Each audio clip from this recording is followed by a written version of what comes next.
I knew immediately when I heard that the church was doing this that I needed to tell my mom's story. She has been so instrumental through my life.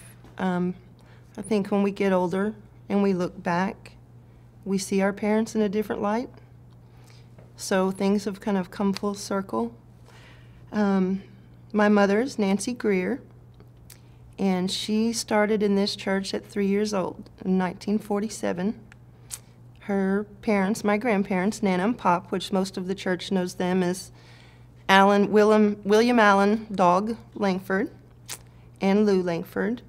They were very, very faithful in their walk.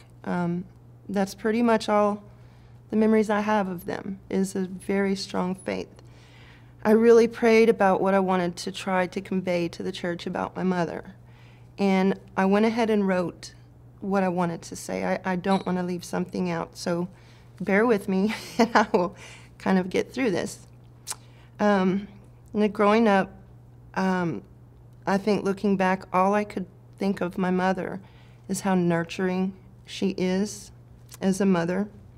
She's been very gentle. If there's one word to describe my mother, it would be selfless. And that to me is a true heart of God, a true heart for Jesus. She spent her life taking care of her family, me and my brother. As my grandparents got up in age, they moved here from San Antonio so that they could be here to take care of their parents, which she did day in and day out until the very end. Now she takes care of my dad. This is going to be kind of hard. He's been bedridden for about 2.5 years. Mom's very active. She loves her tennis. She hasn't given up anything. But it's been amazing to see how she has transformed her life and adapted to the challenges day in and day out of taking care of my dad. Things so little in nature that none of us probably will ever know. Hopefully, we won't. But she's done it with a smile, with a joyful heart. I have seen things in her. She used to not be the one when we were little. If you were sick or something happened, she wasn't real good with that. She was always there by your side, but it was always go to Dad. Let him bandage it up. And she has just turned the corner. And I know it is her faith that has brought her the ability to do this. I myself have gone through over 20 medical surgeries throughout my life, and she has always been by my side, no matter what has happened. And like I said earlier, I think having my own children and growing with a family, it's given me an opportunity to see my mother in a different light in all that she has done throughout her life. Her faith and her love for her family has always been first, and I can see that now. It's unwavering. We have been through so many trials, and she faces them every day.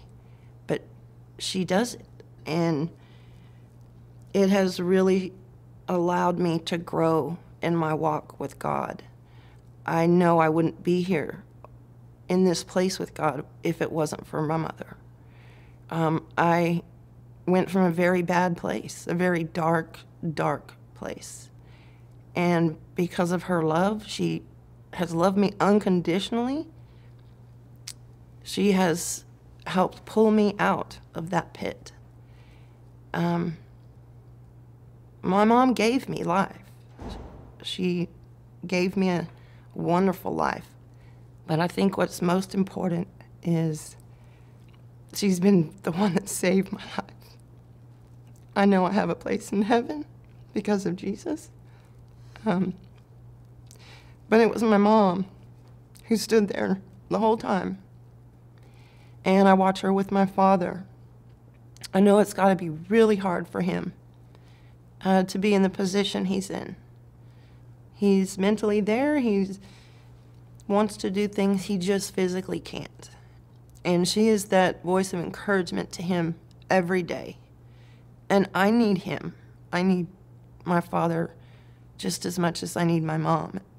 And her labor of love is just never ending.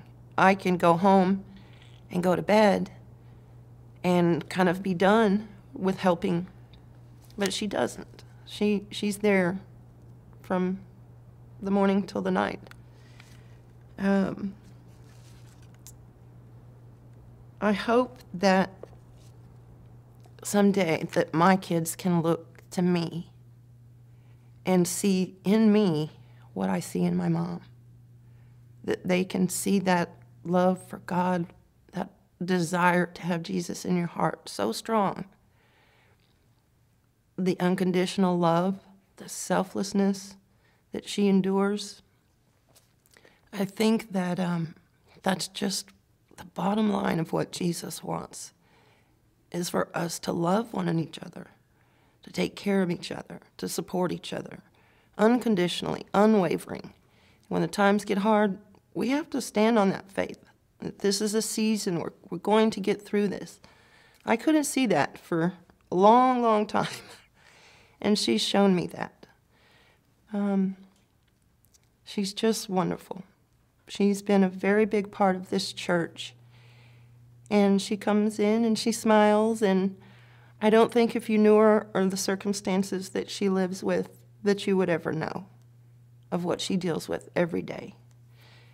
And I've heard pastors speak that being a Christian is not always easy.